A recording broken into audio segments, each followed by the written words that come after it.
You know, that's why some people say it's just about the students. But the reality is 1968 actually started off not with students, but with the Vietnamese who were, you know, under a brutal occupation. There was 500,000 American soldiers in Vietnam, you know, by 1968.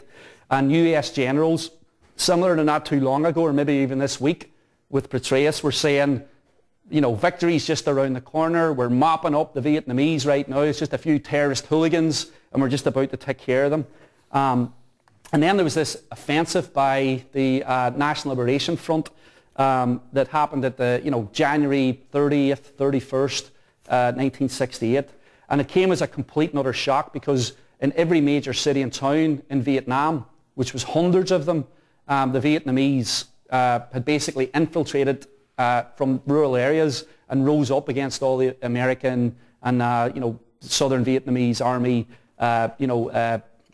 bases, and it was another shock because the American public was being taught that this is we're winning the war and so on, and when people discovered that the government was lying, and I think this is where George Carlin feels so confident about saying never believe anything until the government is always lying and so on. It pushed anti-war sentiment really deep inside the United States. It galvanized anti-war activists who began to believe if we act, other people will join us and struggle. The Tet offensive completely demoralized the American army, and it laid the basis then for the GI Revolt, where more and more soldiers basically started saying, we're not fighting. What we are going to try and do is search and evade. That became what soldiers began to do. They began to kill officers who put them in harm's way. And you can't win a war or fight a war if the soldiers, the working class soldiers that you send to do the job, begin to say the problem's not the Vietnamese, it's the administration back in the White House, and start talking about joining, you know, the Black Panther Party when they come back. So this was the impact of Tet, and this is the beginning of the year. It opened up massive divisions inside the US ruling class, where the US ruling class no longer felt confident about their strategy for dominating, the whole world. And then it made it really clear that the superpower was going to be defeated. And this was like something that was like, you know, shocking, that like the military might of the United States that had won the Second World War, that dominated, you know, 2/3 of the world, was getting bogged down and defeated by a guerrilla, peasant-based poor country. And I think what this did is it meant that for millions and millions of people around the world, the United States was seen as the principal and main obstacle for change, because every time you would try to change something, the CIA would be there, you know, flooding the place with money, with weapons, with, you know, to butcher people and to stop change from happening. So when this giant was being hauled down, it gave people massive confidence around the world.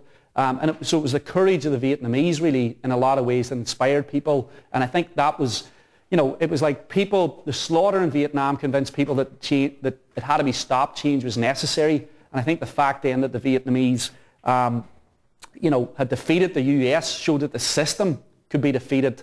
And I think that this is what led then to people feeling a massive sense of hope, that something had just lifted and people's minds had cleared. And you can't just reproduce those conditions. This was, that is something objective that people really thought, gave them a massive amount of hope. And then I think the second major one for us in the United States is, the assassination of Martin Luther King and the development of the Black Power movement.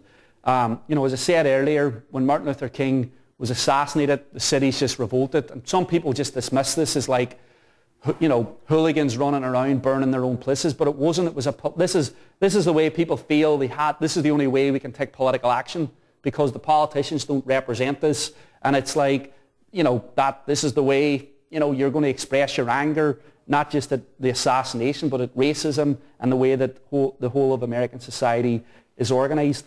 And as we know, like the civil rights movement in America had provided, it didn't just start in 1968. The civil rights movement in America had won a massive victory by 1965 by legally forcing the end of Jim Crow and, legally winning the idea that American society shouldn't be segregated. So this was, for a lot of activists, this was a kind of positive example. We don't really have a positive example right now where we can say this group of oppressed people in the United States over the last 10 years, starting in 1998, has won new rights, and it shows you that if you struggle, you can win.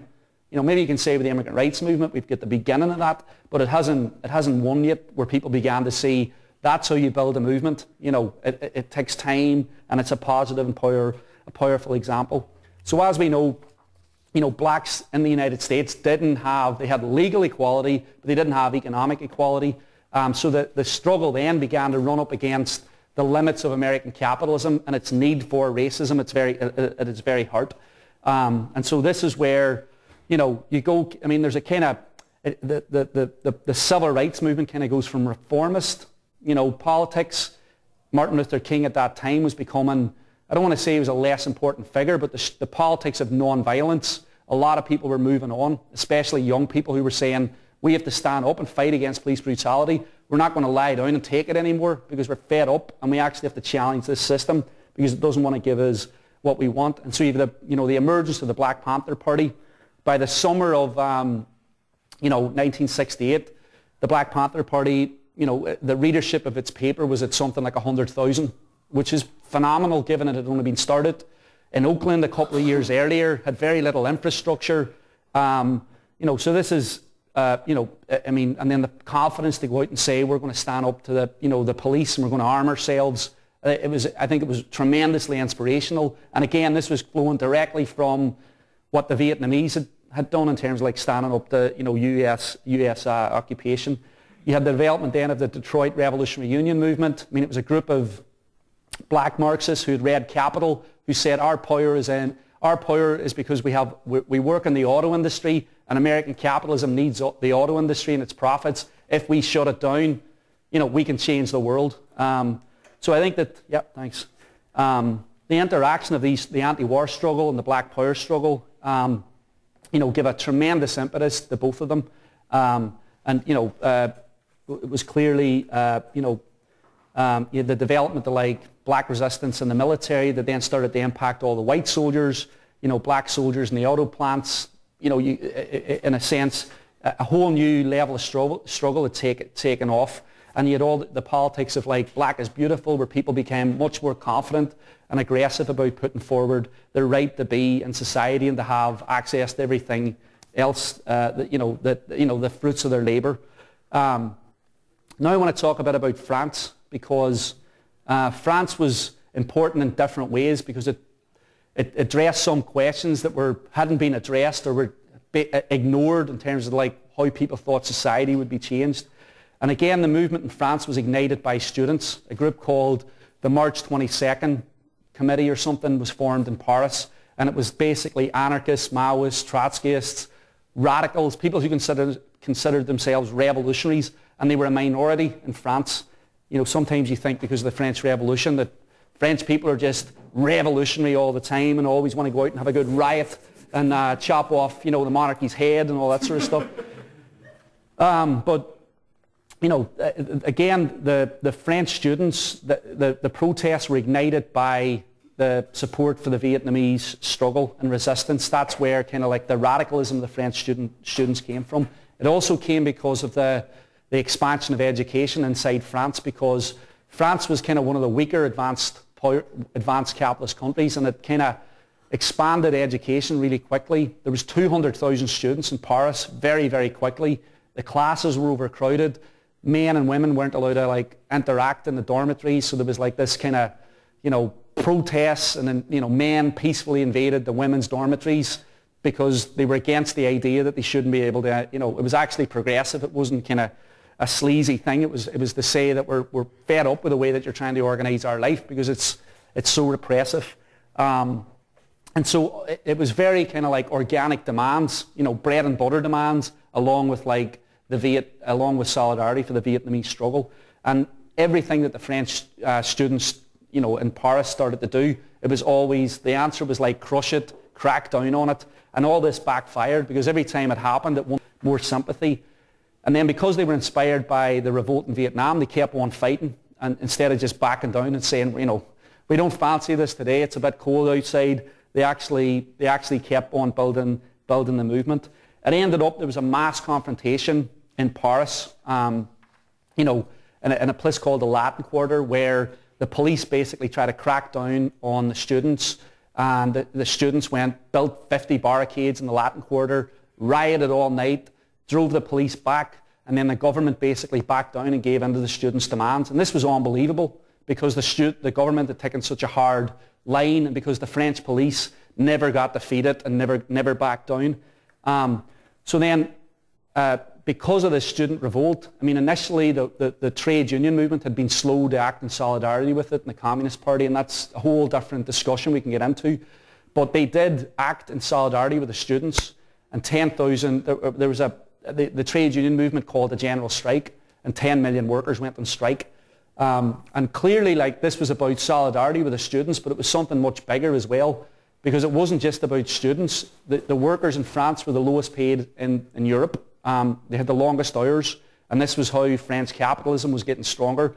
So it was very similar to the United States, and it was more that the inspiration of the students basically gave workers the confidence to take action themselves. And so you had this big, massive strike, and then the trade union movement tried to call it off. They thought this was the end of it, but workers came back from the big action and said, right, now we're going to occupy our factories. So workers all over France started occupying their factories and shut down French capitalism. Everywhere, the rails, auto plants, the professional soccer players organised, took over the Football Association of France's offices, so you the whole of France.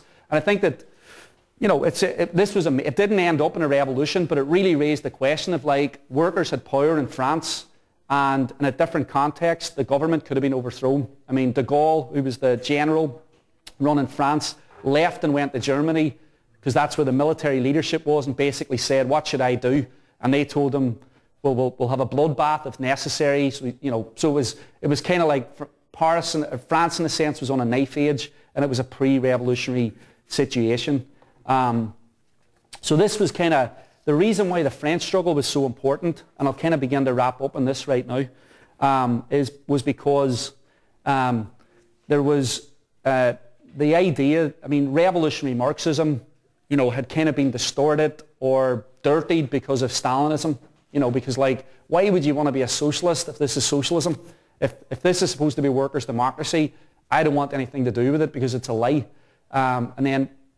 So a lot of young radicals were definitely not attracted to, Lenin or to socialism or to Karl Marx, or were attracted to kind of variations on it. But the idea, there was another argument that said workers in the advanced industrial countries, like white workers in Britain, in France, in America, in Italy, in Spain, are part of the problem. They're not our allies in the struggle against oppression or the struggle with the Vietnamese. And what the French strike did was it demonstrated that, like, the people who get exploited by the system are actually our allies in struggle. And it gave people a real sense of confidence that, like, vast majorities of people could be with us. And that's what we actually need, because small minorities of students aren't enough to really fundamentally change and transform society. It has to be the vast majority of people. So it really changed the way people began to think about, okay, there's struggle in the third world. I mean, Che Guevara was killed in 1967. There'd been an anti-colonial revolt that was inspiring people throughout, the third world. But the question of, like, workers in the first world, the heart of Marxism, the whole idea that the working class is the gravediggers of capitalism. It was the French strike that really gave a new lease of life. And what you had then was people who'd been totally against the idea of building revolutionary parties all of a sudden became Marxists and said, right, we have to build revolutionary parties, because what France shows is that revolution is possible, and that, revolutionaries have to connect with large numbers of people, to make that possible. So this was, that, and then you had between 68 and 75, you had the explosion and an attempt to rebuild the revolutionary left, new parties that basically said, no, we stand for revolution, we stand for workers' power. There was all sorts of contradictions with some of the political currents that were built, like Maoism. It was kind of a set of ideas for the third world, and people were trying to apply them to, advanced capitalist countries. But the main thing was that revolutionary ideas and the idea of revolution came back for millions of people. And, the figures, even in the United States, which in many ways is the hardest country to build a revolutionary movement, large numbers of people started thinking, yeah, we can have a revolution in America. And I think that that's that might be a very hard thing for us to conceive of. So the last thing I'll say is that you know, the lessons maybe of 68 are, you know, I actually wrote down some lessons because I forgot about them. Let me just see if I still have them, because I forgot the lessons. Oh yeah, you know, the thing, I think that these are things that are, you know, lessons then, but they're also appropriate now, which is that, look, no matter how much people seem to accept the way they're treated, like capitalism is a system that pushes people into revolt at some point. I mean, you know, and that 1968 might have been a surprise. It wasn't just moral outrage, it was the way the system as a whole treated people, and that's what people, that's why French workers started occupying factories and saying, you know, we work in this country, we should own the wealth that it produces.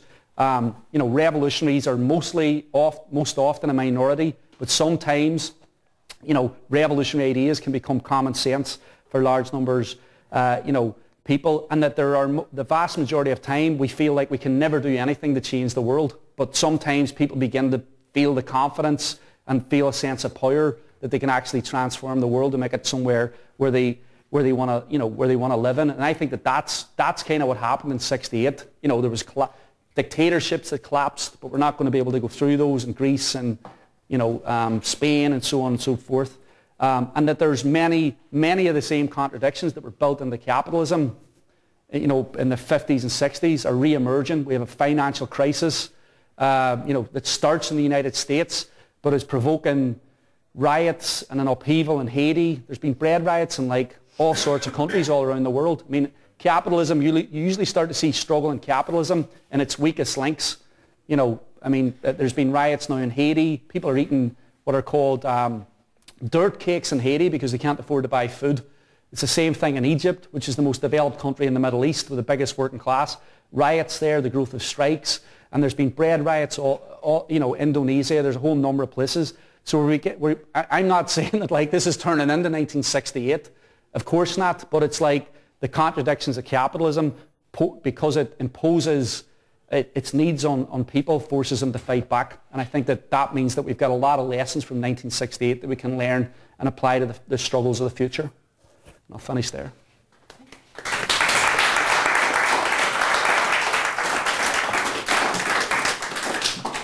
Anyway, that was a really excellent discussion, and you know, people answered each other's questions, and I'm not going to be able to speak about most stuff that people raised. I mean, just to be honest, we're not the Socialist Historians Organisation. We didn't have this meeting because we think that 1916 is an interesting year, and you know, so was 1969. And I mean, we had this meeting because we actually are inspired by the struggles that happened in 68, because people did really believe that they could change the world, and large numbers of people went into revolt all over the world against the system, and here in the United States.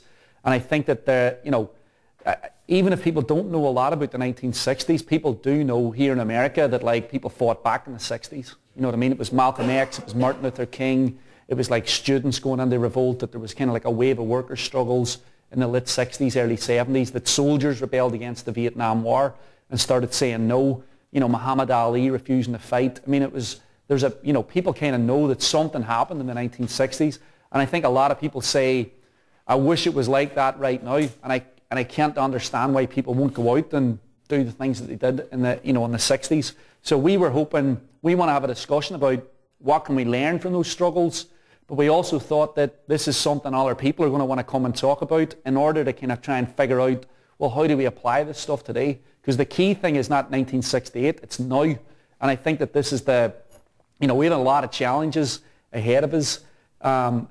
You know, so, you know, I think that, you know, I mean, if there's a whole number of questions that we face that that are not going to be easily answered, but working class people are being affected by so many things right now that's literally just making their lives worse. And it's not just started this week, it started, you know, really at the end of the revolt in 1975, because as much as like we're inspired by the revolt, it didn't end up in a revolution. I mean, capitalism found a way to stabilize itself, you know what I mean? So we're inspired by what people did to fight back and the gains people made, but we still, you know, and a lot, you know, that's the problem. In a sense, people fought back, didn't change the system fundamentally, and so there's a lot to learn, and then there's there's things that we have to add on and figure out. So I can't really add much to what Comrade said about Africa. I thought that, you know, the anti-colonial revolts that happened in Africa, Asia, you know, in the Middle East throughout that period were inspirational, and many of the radicals, and the radicals were in a minority, took inspiration from those struggles. You know, the revolt against the Algerian war was a key one in France and in Europe. And then I kind of agree with Paul in terms of like what happened to the Black Panther Party. I mean, there was co-option, and then there was coercion in terms of like how did the system deal with radicals. Well, it said we'll give some people some stuff and see if that's enough. And then the most radical people that are saying that it's the whole system, we'll just smash them, we'll kill them, we'll murder them, we'll lock them up, and we'll try and destroy their organizations. So I think you have both in terms of like the system's ability to kind of deal with it. And then today, I mean, you know, what James was asking about, I mean, I kind of feel even in the last 6 or 7 years, we've had powerful examples of like large numbers of people saying we want change, whether it was like, you know, the anti-war marches didn't stop the war, but it was a powerful expression of like opposition to what the establishment wanted. I mean, I think 500,000 people marched in New York. That was the demonstration I was at. It was amazing. And I think people felt a sense of power. And then when they didn't stop the war, we felt the opposite. It's like we have no power. You know, the Immigrant Rights March that I was on in Chicago was probably the same everywhere else. In 2006, I mean, we had 750,000 people marching, overwhelmingly working class. And it was like, you know, there was Irish undocumented workers, overwhelmingly Mexican, but it was African undocumented workers from all, you know, there's 100,000 African immigrants in Illinois, and they were, you know, from different countries represented, people from the Middle East. I mean, it was a powerful expression of solidarity, and it gives you, and the fact that it was an economic boycott as well, where people weren't going to work, was a demonstration of people's power. But then at the same time, we don't have legalization yet, and workers are still under attack in the United States. So I think that like we have a problem where it's been very difficult for the movements that we've been part of to develop momentum and feel like we're going forward.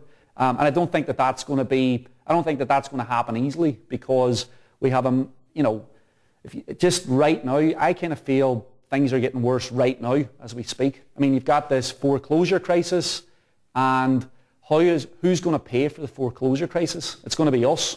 I mean, they're going to, you know, there's a bailout for the investment, for Wall Street, but there probably isn't going to be a bailout for people who lose their houses, and that's the contradiction that we have. That, you know, the rich are going to make us pay for the problems that they created by taking risks to make huge profits. And the first places we're seeing this play out is around the world with, you know, the riots for food. But in the United States, I mean, the cost of food in the US right now is outrageous. I mean, everybody seems to be talking about it. I mean, last week, independent truckers tried to organise a strike to shut down the highways to say, we can't afford gas.